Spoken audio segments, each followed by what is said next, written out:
Saudara-saudara sekalian yang mulia, malam hari ini kajian kita akan membahas tentang sunnah ruku. Bahasa singkatnya, cara ruku dengan sempurna. Inilah yang kita mau bedah. Pertemuan sebelumnya kita membedah minimal ruku. Berarti malam hari ini kita akan membedah ruku secara sempurna. Sebetulnya saudara, sunnah-sunnah di dalam ruku jumlahnya banyak. Fathul Muin nampak menulis ada 6. Meski di luar ini beliau banyak menyebutkan. Jadi sehingga sunnah-sunnah ruku itu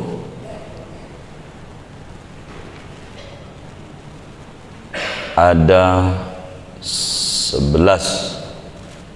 sunnah ruku. Di ruku doang tuh, belum rukun-rukun yang lain.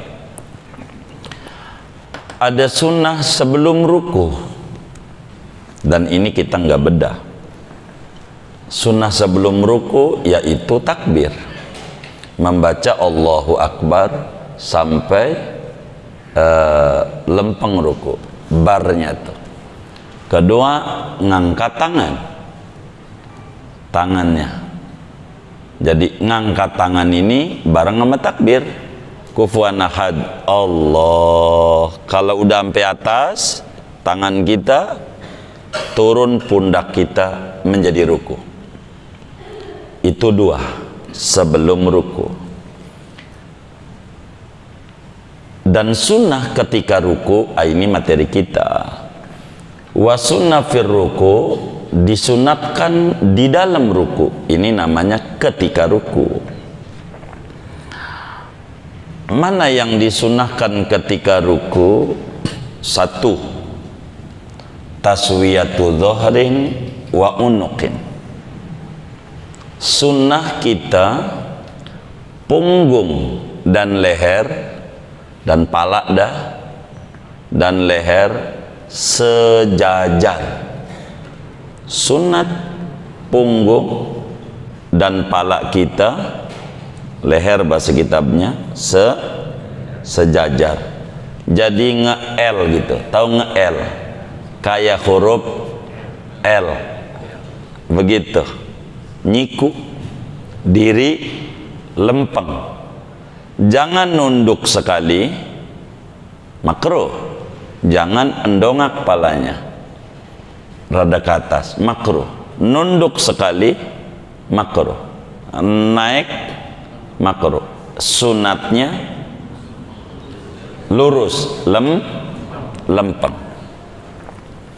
Sunat kita lempengin sehingga laksana punggung kita sama leher sama pala kayak satu papan. Saking apanya? Saking ratanya. Saking rata, lempeng tuh. Itu sunat. Jangan nunduk banget palanya, biar khusyuk. Bukan begitu. Nabi juga khusyuk tapi nggak kayak begitu. Lempeng. Dari mana diajarkan kita ruku supaya lempeng? Sunat ini, saudara, Imam Muslim di dalam Sahih Muslim meriwayatkan hadis daripada Sayyidah Aisyah radhiyallahu ta'ala anha, seorang sahabat Nabi, anak sahabat Nabi, sekaligus istrinya Nabi kita Muhammad sallallahu alaihi wasallam, Sayyidah Aisyah bintus Siddiq, putrinya Sayyidina Abu Bakar. Kata Sayyidah Aisyah di dalam Sahih Muslim, kana Rasulullah sallallahu alaihi wasallam idza raka'a lam yushkhis ra'sah wa lam yuswibhu wa kana walakin baina dhalik kata Sayyidah Aisyah radhiyallahu taala anha, ini sahabat hebat, 1210 hadis beliau ajarkan kepada umat, salah satunya cara ruku sempurna.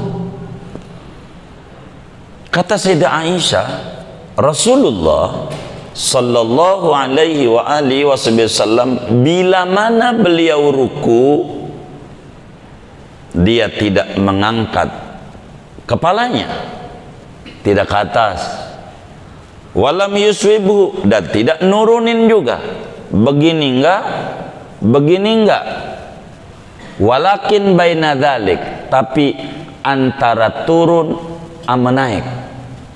Turun kagak, naik kagak, berarti datar. Datar tuh bahasa kitabnya taswiyatu dhahrin wa unuqin, itu bahasa kitab. Begitu fikih namanya, hadisnya begitu.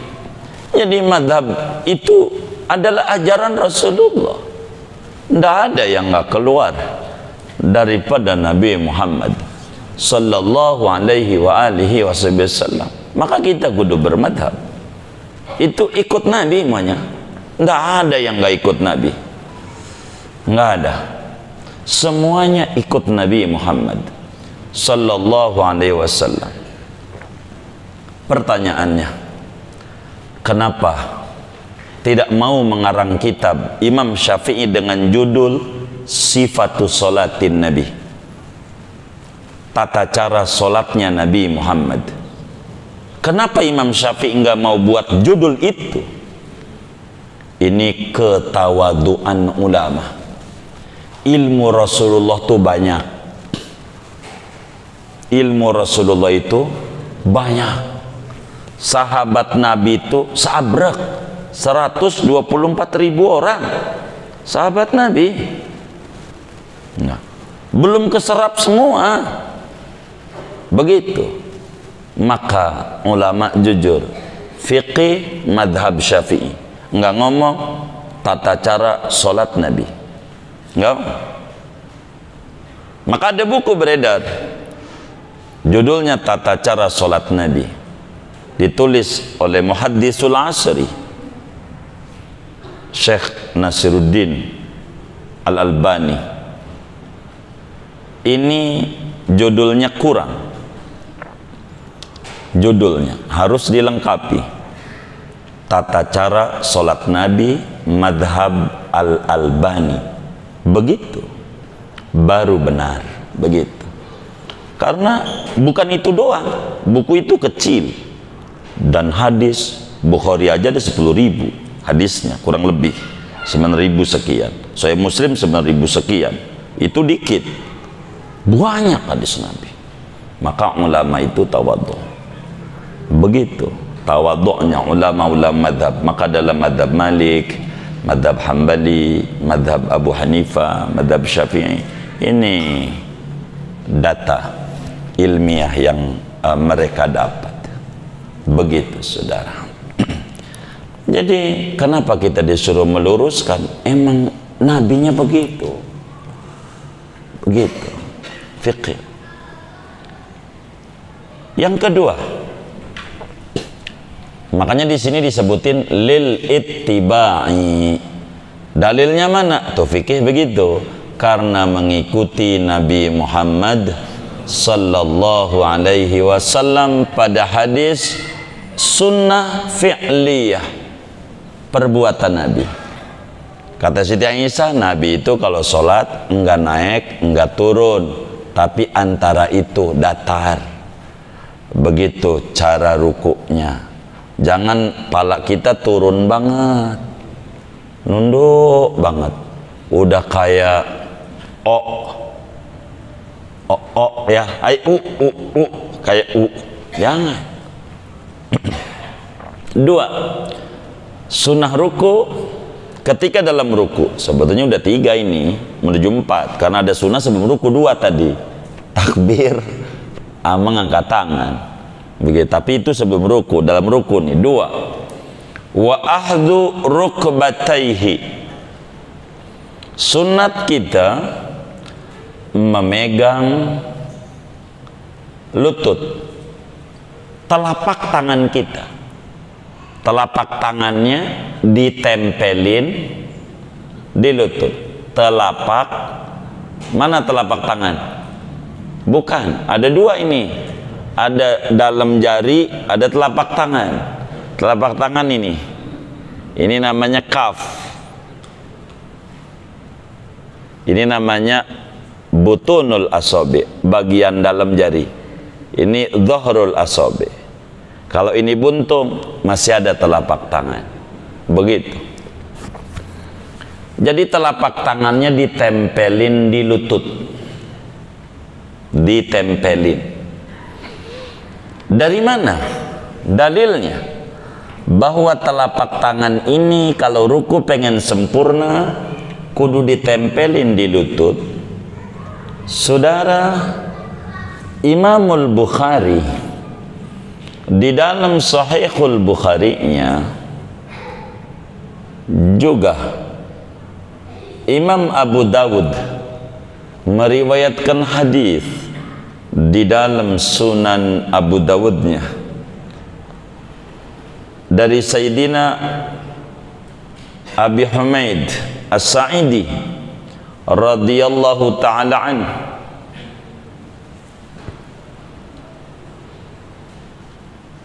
Kata Abi Humaid As-Sa'idi, ra'aitun nabiyya sallallahu alaihi wasallam yarka'u famakkana yadayhi min rukbatayhi wa fi lafdi Abi Dawud wa wada'a yadayhi ala rukbatayhi. Kata Abi Humaid As-Sa'idi, saya lihat dengan mata kepala saya Rasulullah sallallahu alaihi wasallam ruku lalu menempelkan 2 tangannya di lututnya, maknanya 2 telapak tangannya ditempelkan. Maka tafsir hadisnya Abu Dawud meriwayatkan fa wada'a kaffaihi ala rukbataihi, meletakkan Nabi 2 telapak tangannya di atas 2 lututnya.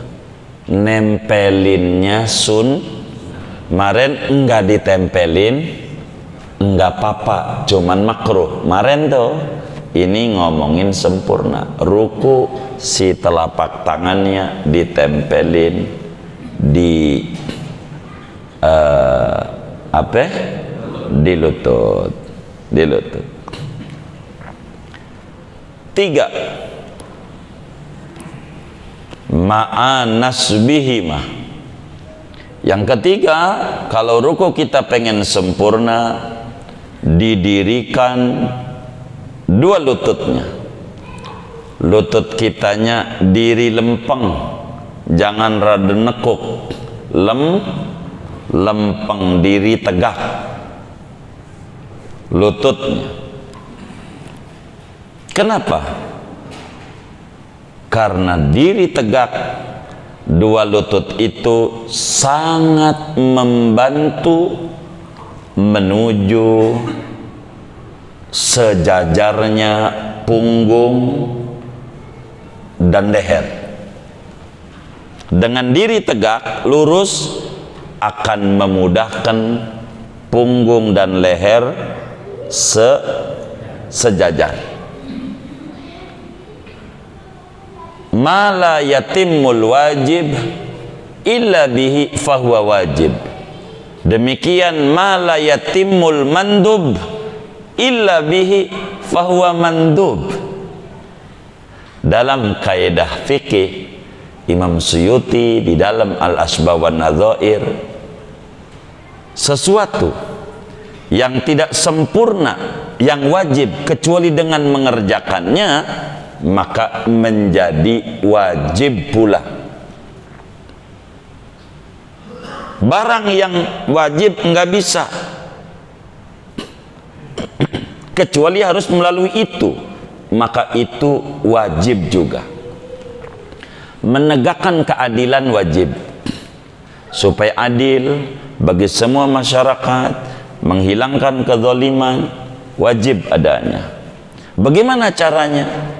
Memilih pemimpin. Maka di dalam kitab Zubad, wa wajibun linnasi imamun yansibu, wajib manusia mengadakan pemimpin. Bagaimana? Bila negara itu memilihnya ada namanya pemilu, maka nyoblosnya hukumnya wajib. Kita dilarang golput agama. Kenapa? Mimba bima la yatimul wajib illa bihi fahuwa wajib. Begitu. Begitu juga ma la yatimul mandub illa bihi fahuwa mandub.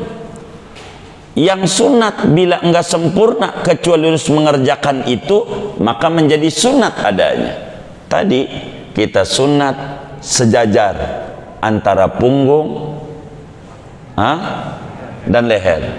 Ini menuju sunat ini enggak bakalan maksimal kecuali harus tegak. Maka tegaknya juga hukumnya sunat. Karena itu membantu kepada yang sunat ini. Keempat, wa tafriqihima, sunat kita orang dengkulnya renggang aja, sejengkal dah. Jangan diadu dengkulnya, jangan diadu. Ada orang lahir dengkulnya ngadu, jangan diomong yang ini, jangan. Ini namanya keluar dari umum, jangan jadi rujukan. Dengkulnya renggang, jangan dipepetin. Nanti perempuan kita ajarin caranya begitu, caranya direnggangin begitu. Termasuk direnggangin juga si tangannya, jadi keteknya terbuka. Laki-laki. Kalau perempuan rapat, nanti saya sekaligus contohnya biar enak saya neranginnya, biar nggak naik turun sayanya ini, cabut pasang ini repot ini begitu. Karena saya ini takut lepas, jadi ada ikatannya juga begitu. Itu begitu, saudara. Renggang. Kalau perempuan rapat, keteknya dibuka kita. Kata perempuan, saya udah pakai Rexona, biar udah pakai, rapat aja. Kalau perempuan, ajarannya nanti kita terangin di bawah dengan dalil-dalilnya begitu. Lututnya direnggangin. Kemudian udah berapa ya? 4. 5. Sunat si telapak tangannya dibuka, jangan digenggam, jangan begini naruhnya, jangan dibuka. Kalau begini boleh aja kita taruhnya, boleh naruhnya begini. Kalau ngomong boleh, orang kagak ditaruh aja boleh. Cuman kita nggak akan sempurna meletakkan telapak tangan kalau digenggam, maka sunat juga dibuka. Udah berapa tuh? 5. Keenam, jarinya sunat direnggangkan. Beda sama sujud. Jarinya sunat direnggangkan. Tafriqan wasaton, renggang yang sedang, enggak renggang banget, enggak rapet banget. Jarinya, posisi jarinya renggang dikit, jangan lengket. Dari mana dalilnya? Imam Ibnu Hibban di dalam kitab Sahih Ibnu Hibban, kumpulan hadis-hadis sahih. Begitu juga Imamul Baihaqi di dalam kitab sunannya dari sahabat Nabi Muhammad sallallahu alaihi wasallam, Sayyidina Wa'il bin Hujr radhiyallahu ta'ala an, kata beliau, kana Rasulullah sallallahu alaihi wasallam idza raka'a farraja asabi'ahu wa idza sajada dhammaha. Rasulullah sallallahu alaihi wasallam bila ruku, si telapak tangannya ditempelin di lutut dengan jari renggang, merenggangkan Nabi jari-jari tangannya ketika ruku, enggak rapat, dengan renggang yang sedang. Manakala sujud jarinya rapat. Kalau Nabi sujud rapat. Nanti kita ngomongin dalil di sujud, kita ngomongin ruku dulu. Ruku renggang, sunnah.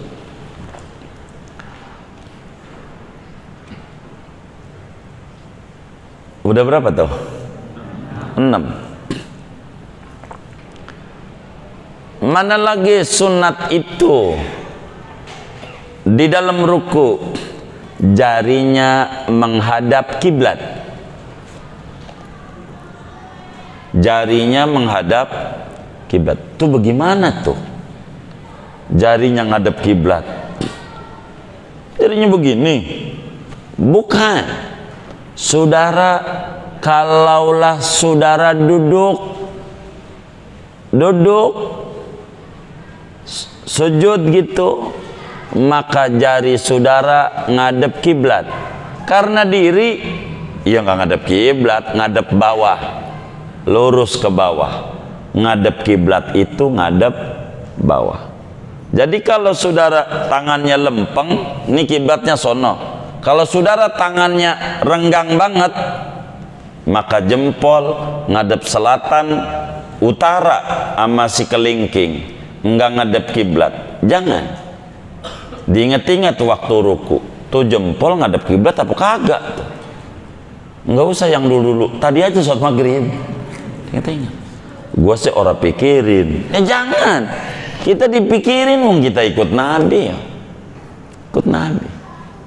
Dia jarinya sunat ngadep kiblat. Ngadep kiblat itu kalau duduk, sehingga kalau diri ngadep bawah. Ngadep bawah. Ngadep bawah. Begitu. Begitu. Ininya nih.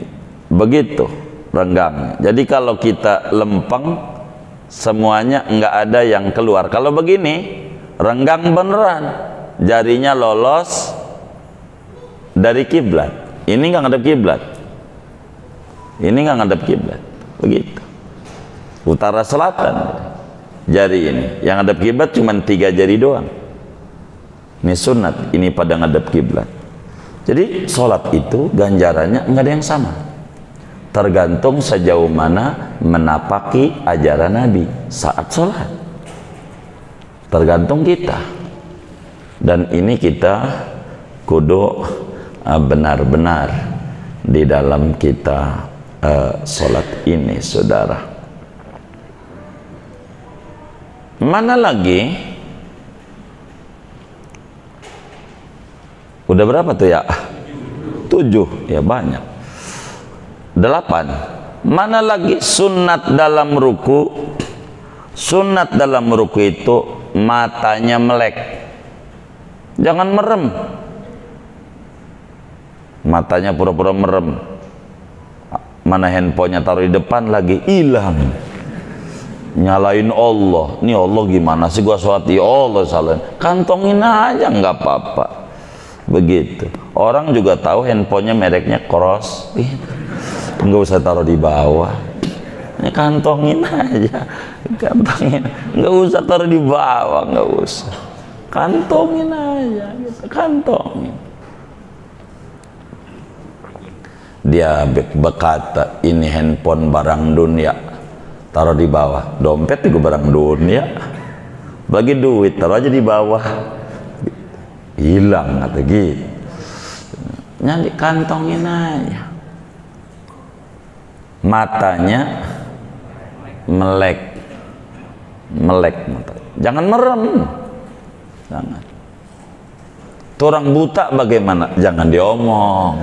Tuh, itu jangan ditanya yang kayak begitu tuh. Dia akan udzur. Namanya bukan materi kita. Jangan merem, jangan. Mana lagi? Sunat ketika ruku, di samping matanya melek, memandang tempat sujud. Matanya lihat, fokus di mana jidat bakal ditempelin. Lihat itu. Jangan kemana-mana. Matanya lihat itu aja. Karena ini menolong menuju kekhusyuan. Fokus. Jangan lihat kemana-mana. Itu matanya karena nggak fokus, kayaknya karpet belum divakum ini, jadi pikirannya kemana-mana. Jangan.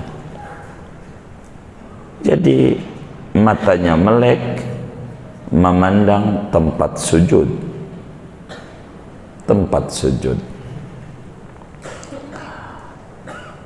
Udah berapa tuh ya? 9. Wah, ke-10.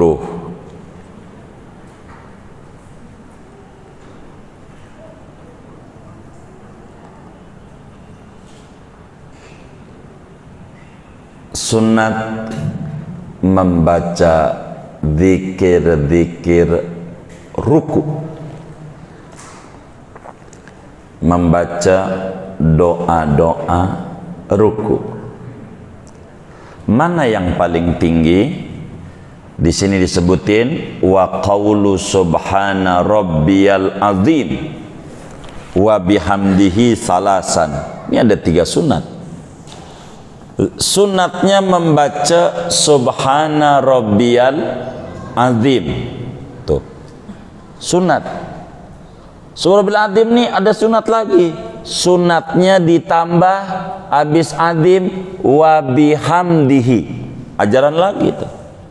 Bukan 1, 2 ajaran. Subhana rabbiyal azim sunat ditambah wa bihamdihi. Dan subhana rabbiyal azim wa bihamdihinya 3 kali. Itu ajaran lagi. Sunat. Dari mana ajaran ini? Imam Abu Dawud di dalam Sunan Abu Dawudnya meriwayatkan hadis. Demikian juga Imam Ibnu Majah di dalam Sunan Ibnu Majahnya. Imam Ibnu Hibban di dalam Sahih Ibn Hibban. Imamul Hakim riwayatkan juga di dalam kitabnya Al-Mustadrak ala Sahihain. Bahkan Imamul Ahmad bin Hanbal di dalam kitab Musnadnya dari sahabat Nabi, panglima perang besar, muallim Quran, majelis Quran tuh halaqah Quran pertama sedunia, namanya Sayyidina Uqbah bin Amir al-Juhani. Udah ziarah Zari, udah alhamdulillah. Sebagian majelis kita udah ziarah di Mesir makamnya Sayyidina Uqbah bin Amir al-Juhani, panglima perang, pakar Quran, makamnya di Mesir. Kata Sayyidina Uqbah bin Amir al-Juhani radhiyallahu ta'ala an, lamma nazalat fasabbih bismi rabbikal azim, qala Rasulullah sallallahu alaihi wasallam ij'aluha fi ruku'ikum walamma nazalat sabbih isma rabbikal a'la faqala habibunal mustafa sallallahu alaihi wasallam ij'aluha fi sujudikum. Kata Sayyidina Uqbah bin Amir, ketika turun ayat surat Al-Waqi'ah ayat 74, fasabbih bismi rabbikal azim, kata Nabi, jadikan bacaan ayat ini subhana rabbiyal azim pada saat ruku Anda. Jadikan ini bacaan ruku kalian. Kata Sayyidina Uqbah lanjutan hadisnya, ketika turun surat Sabbihis Al-A'la, Sabbihis marabbikal a'la, Nabi pun juga bilang ij'aluha fi sujudikum, jadikan subhana rabbil a'la bacaan sujud kalian. Bacaan sujud. Bahkan dalam satu riwayat dalam madhab Imam Hambali, madhab Hambali, dalam kitab apa itu Al-Bayan, syarah daripada Al-Muhadzab itu dijelaskan itu, dalam madhab Hambali wajib membaca saat ruku subhana rabbiyal azim, wajib, enggak sah solatnya kalau enggak baca itu. Dalam madhab Syafi'i al-khuruj minal khilaf mustahab, keluar daripada khilaf ulama sunat, pakai aja. Imam Ahmad wajib, dah kerjain sunat, kita menghormati sunat, biar kita dikata sah juga solatnya oleh Imam Ahmad. Baca subhana rabbiyal azim wa bihamdihi, tidak ada dalam riwayat itu, sehingga wa bihamdihi pada riwayat yang lain.